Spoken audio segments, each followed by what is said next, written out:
Alors ça, ce n'est pas le nouvel accessoire de mode été 2021. Et j'ai peur que si je l'enlève, je vais pisser le sang. Hello, c'est Estelle. Aujourd'hui, je vous retrouve dans une vidéo lecture. On va faire les traductions de la rentrée. J'essaie de faire ces vidéos-là une fois par trimestre. Ce concept-là, je suis absolument pas la seule à le faire. Il y a notamment le compte Insta Ness & Books que j'adore beaucoup, que n'hésitez pas à aller checker aussi. On va parler de livres qui sont quand même assez populaires, que moi j'ai lus ou dont j'ai beaucoup entendu parler, qui vont être traduits en français. Je vais vous dire du coup les traductions fin août, septembre et octobre pour la rentrée scolaire, sauf qu'il y en a un le 12 août. La rentrée scolaire commence le 12 août, voilà. Il y a plein de livres que j'adore qui vont être traduits, je suis trop contente. Du coup, je vais pas non plus j'en parler 550 ans parce que j'en ai déjà parlé 18 fois, vous allez me détester. Felix Ever After de Casey Calendar.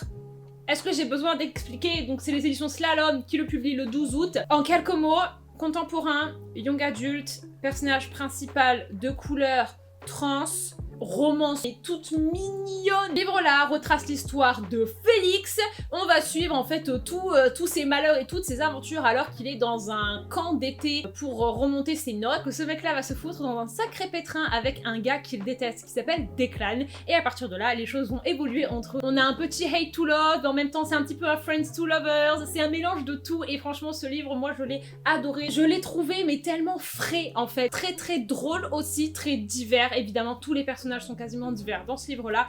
Et puis surtout, j'ai trouvé que les situations présentes dans ce livre t'amènent à un niveau de satisfaction et juste de ah, t'es comme ça mais vraiment tout le long en fait. T'es le dinosaure, la T-Rex, t'es le Je le recommande à 3000%, c'est le contemporain à ne pas manquer. On parle énormément d'identité de genre, de recherche de son identité de genre. Félix lui-même se découvre pendant ce livre. Donc si jamais ce sont des thèmes qui vous intéressent, et ben let's go, voilà. Ensuite, cette vidéo pourrait se résumer en 2 saxus. Ils ont pas le temps. Ils ont dit, hey yo, tous les best-sellers, c'est pour nous. Je ne laisse rien à personne. Et ils vont traduire Serpent and Dove de Shelby Marin.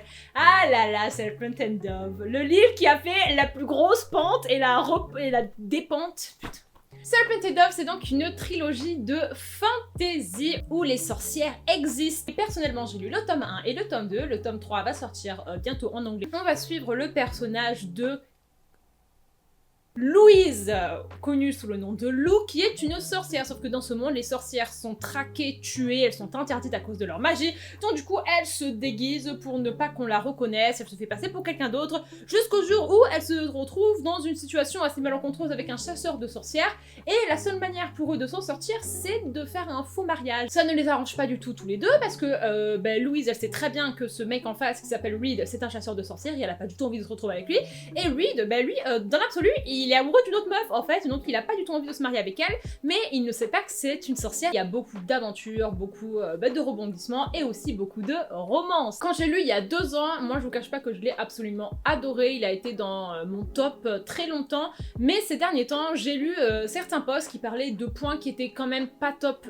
à propos de ce livre, et c'est vrai qu'en le lisant j'ai réalisé que oui, il y a ces points là. Donc si jamais vous lisez ce livre, prenez en compte que il y a ça dedans. Prenez du recul sur votre lecture, voilà. Alors il y a notamment pas mal de soucis de vocabulaire. De saxus, t'as intérêt à faire gaffe. Les sorcières, ce sont que des femmes, parce qu'il y a une histoire de reproduction asexuée, un petit peu comme les plantes, sauf qu'en anglais, ça s'écrit asexual reproduction. Son problème, c'est que asexual, c'est aussi une orientation sexuelle. Du coup, il y a plein de gens qui étaient en mode, mais attends, tu nous parles d'une orientation sexuelle, c'est une manière de se reproduire, mais what the fuck, genre t'as rien compris. Donc de saxus, s'il te plaît, traduis bien asexual reproduction en reproduction asexuée et pas asexuelle, parce que là je viens et je te frappe. Il y a eu aussi notamment pas mal de propos qui étaient pas top de la part de Reed concernant les femmes, mais moi j'ai adoré la romance et j'ai adoré l'histoire, voilà. Si jamais vous voulez en savoir plus, je vous mets un post en commentaire. Ensuite, je vais vous parler de An Enchantment of Ravens de Margaret Robertson. Vous la connaissez, ça vous dit un truc? Oui, parce que c'est celle qui a écrit Sorcery of Thorns, qui a été publiée l'année dernière. Et ben, il se trouve que cette madame, Margaret,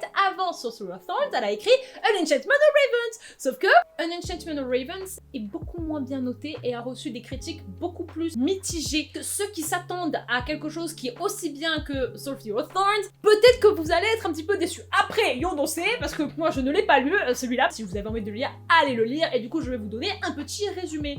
On suit l'histoire de Isobel, qui est une artiste peintre de grand talent. fait des portraits à des fae. Un jour, elle reçoit donc une commande assez particulière. Elle doit faire le portrait de pas n'importe quel fae, du prince d'automne Corvus.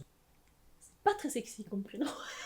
Et le problème, c'est que au moment de le dessiner, je crois qu'elle fait une connerie dans comment elle le dessine. Ça entraîne des soucis. Et Estelle déteste les synopsis, bonjour. Et donc du coup, il emmène au tribunal chez les fae. Et à partir de là, c'était coupé sur Booknote, donc je sais pas. C'est une romance. Et en fait, ce que les gens lui reprochaient, c'est que c'était assez prévisible, que l'intrigue n'était pas assez recherchée. Si ça vous tente, n'hésitez pas à aller checker. On veut laisser sa chance au produit. Laissez la chance. Ensuite, alors ça c'est oufissime. The Case of the Deception de Mary E. Pearson, qui sort chez la Martinière le 3 septembre. Ce livre est sorti en 2013. Maintenant, Mary E. Pearson, elle a eu le temps d'écrire le spin-off qui est une duologie, quoi. Cette histoire-là, ça fait partie des premiers livres que j'ai lus en anglais de ma vie, parce que à l'époque, en 2014, là, c'était un livre que tout le monde voyait, c'était le livre le plus hypé de tout BookTube. J'ai apprécié, mais mes barrières de la langue étaient quand même assez présentes à l'époque, parce que j'ai pas continué la saga. Et laissez-moi vous dire que le potentiel était là, et qu'à ce qui paraît, la saga, en fait, elle allait vraiment crescendo. Donc laissez-moi vous dire de quoi ça parle. On suit l'histoire d'une princesse qui doit se marier. Arrivé le jour de son mariage, elle dit « Je me tire, demande pourquoi je perds. » Et ben le prince qu'elle était censée marier est vexé et se dit « Non mais tu te barres pas en fait ». Du coup, il prend un cheval et il essaye d'aller la retrouver. De l'autre côté, il y a des gens qui veulent pas qu'il y ait cette alliance-là. Ils engagent un assassin pour qu'il aille tuer cette princesse. Comme ça, plus de mariage, plus d'alliance. On a donc 3 points de vue. La princesse, le prince, l'assassin. Et vous savez ce qui est hyper cool ? C'est que parmi les 2 points, je vous ai pas fait un fuck, parmi les 2 points de vue masculins, on ne sait pas qui est le prince et on ne sait pas qui est l'assassin. Du coup, tu les vois tous les deux faire leur petite quête et t'essayes de comprendre qui est le prince et qui est l'assassin. J'ai adoré en fait le principe de pas savoir qui était le prince et l'assassin, parce que du coup ça me met un suspense en plus, quoi. La princesse, elle les a jamais rencontrés, même son mari. Du coup, elle va les croiser de temps en temps et elle va même elle pas savoir qui est qui. Et il y a évidemment une romance qui va se développer sous forme d'un triangle amoureux. Je le conseille à fond pour si vous aimez la fantasy avec des histoires de mariage, des histoires d'assassins, de princesses, de triangles amoureux. Moi j'adore, franchement ce genre de truc je pourrais en lire mais genre à l'infini. Plutôt young adulte, ouais, même c'était du young adulte 2012. Attention hein. Ensuite, on va passer à un autre sujet que j'affectionne tout particulièrement. A Curse So Dark and Lonely de Brigitte Kammerer va sortir chez Rajo le 8 septembre. Ça fait combien d'années qu'on attend que la saga Cursebreaker soit traduite? Je sais pas vous, mais je suis hyper contente. C'est une de mes sagas chouchou de fantasy que j'adore. J'ai fini le 3e tome là cette année et ben je l'ai dans mon cœur en fait. C'est donc une fantasy qui suit le principe de monde parallèle. C'est-à-dire que au début de l'histoire, on est à Washington et on suit le personnage de Harper qui est donc une adolescente tout à fait normale et un jour elle se retrouve projetée dans un monde parallèle qui est une fantasy avec donc un royaume etc. qui s'appelle Amberfall. Dans ce royaume, il y a la bête de la belle et la bête. Notre petite Harper, elle vient de Washington, donc du coup elle est totalement révoltée. Moi je veux rentrer à Washington, je reste pas dans votre fantaisie là. Harper va pas se laisser faire et Harper va tenter de s'échapper jusqu'à la page 350. Et le petit twist du coup dans cette histoire de Belle et la Bête, c'est que en plus de la bête, dans ce château, il y a un 3e personnage qui est le servant de la bête qui s'appelle Greg, qui est donc un personnage que j'adore. Si au début l'histoire était vachement focus sur Harper et du coup la bête et comment casser la malédiction. Pour le tome 2 et 3, on va aussi suivre le point de vue de personnages secondaires, on va un petit peu aller voir ce qui se passe dans d'autres royaumes, on va découvrir plein d'autres choses, notamment le système de magie. Alors, il est young adulte dans tout ce qui est romance. Notre Harper, elle est handicapée, elle a cerebral palsy, je sais pas comment on dit en anglais, elle peut pas trop marcher sur une jambe, du coup elle est constamment en train de boiter. Et c'est rare que dans une fantasy on ait des représentations de handicap comme ça, et elle le garde du début à la fin de sa fantasy. Il n'y a pas une histoire que la magie la soigne ou je ne sais quoi. Et il me semble bien que l'autrice elle-même a cette maladie-là, du coup c'est On Voices. Ne vous attendez pas à de la fantasy hyper développée, avec des royaumes, des mondes dans tous les sens. C'est très simple, mais moi ça me va très bien, des fantaisies comme ça, où on se concentre beaucoup plus sur les personnages et la relation que forcément sur le monde, quoi. Ensuite, alors ça c'est waouh de la part de Dos We Hunt the Flame.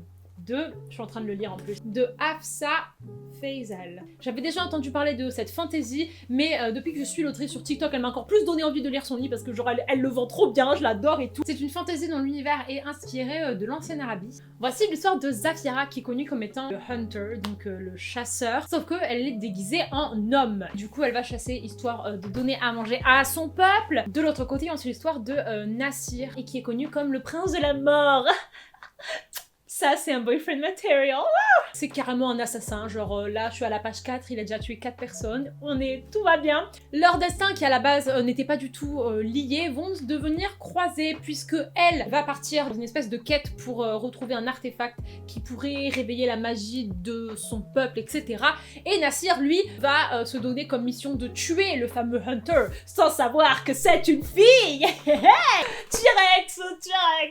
Est-ce que c'est pas hyper prometteur, ça? Franchement, moi ça me donne tellement envie. À Skip, il y a des scènes de badasserie énormes entre eux. Donc ces deux personnages, c'est un hate to love. J'ai pas besoin de vous l'annoncer. J'ai comme l'impression que les premières pages vont être un petit peu longues, le temps de bien se mettre dans l'histoire. Voilà, ça part pas direct au quart de tour. Les avis sont assez divergents. Il y en a qui disent que c'était pas si ouf que ça. Et il y en a qui disent que c'est leur livre préféré de tous les temps. Donc écoutez, moi j'espère que je vais faire partie des gens qui vont adorer. Hein. On arrive sur les deux derniers.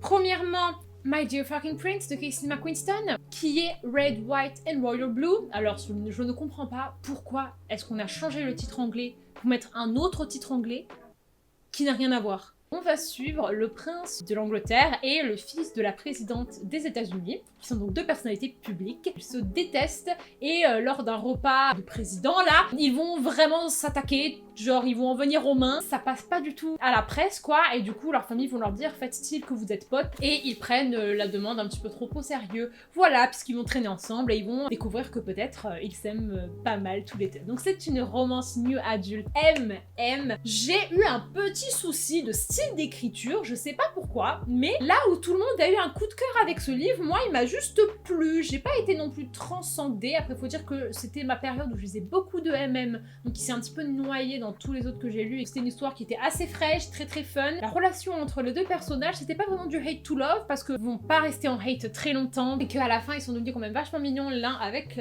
l'autre. C'est On Voices, parce qu'il me semble bien que Casey, elle aussi, est queer. Et pour finir cette vidéo, on va juste étendre la rentrée à octobre pour un dernier livre, et je pense que vous ne voulez pas rater ce livre, The Guarded Wolves, par de Saxus. Celui-là, je m'en ai aussi beaucoup parlé parce que ça fait un petit moment que je veux le lire et je vais le lire, voilà. C'est un espèce de livre un peu mystère thriller qui se passe à Paris en 1886, si mes notes, 89.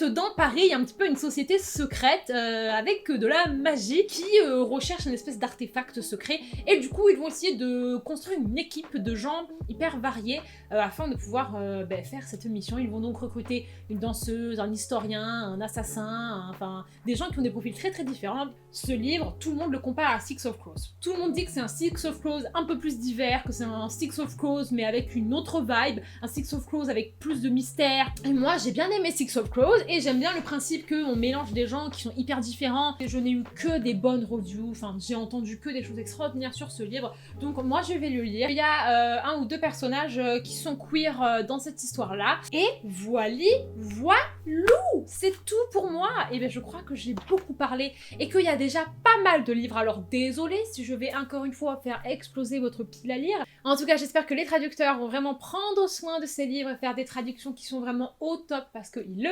méritent. Voilà, je vous fais des gros bisous et je vous dis à la prochaine vidéo. Bye bye.